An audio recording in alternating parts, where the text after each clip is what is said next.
Hello everyone, welcome to this video, and in this video I'm going to show you how you can paint with watercolor brushes in Adobe Fresco.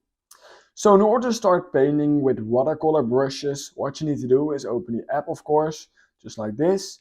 And once you've done that, you can either create a new document or you can just already use one you've already made. So I'm just going to create a new one, just as an example, just like this. And once you've done that, you will right here find your Canva.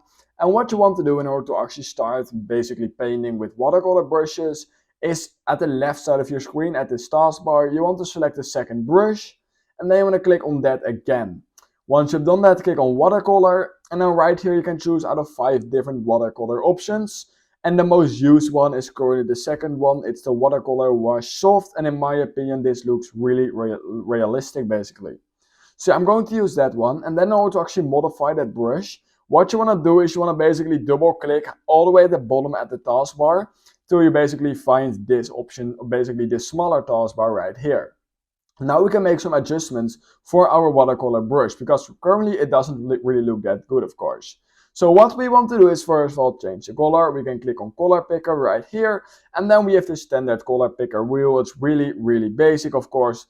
I think everyone knows how to use this. Just pick a color.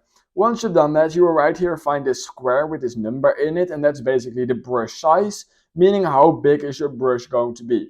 So I'm just going to choose about, let's say 300. I know it's a bit big, but in my opinion, how bigger bigger the brush basically, better it looks basically. So I'm going to choose that. Once I've done that, I will find this water drop option right here. And it will basically say water flow, and you can adjust it all the way from 100 all the way back to 0. So 0 means there's no water on the brush at all, and 100 means there's a lot of water on the brush basically. And you can adjust it how you like it. I'm going to use something like 70 or something. And yeah, basically once you've done that, you are good to go. You also have some other options right here, but that's more for advanced users basically. If you're just starting out, I would just recommend doing it with this. And then you can just start painting and you will notice how it immediately starts to look a bit watery. Of course, my brush is quite big, so when I make it a lot smaller, it looks, yeah, basically like this. But yeah, if you basically just advance a little bit in this, then you will be able to make some pretty cool things with it. So yeah, that are basically the basics on how you can use watercolor brushes in Adobe Fresco and how you can actually find those brushes. So yeah, if you learned something from this video, then please consider liking this video and subscribing to my channel. And I hope I will see you in my next YouTube tutorial video.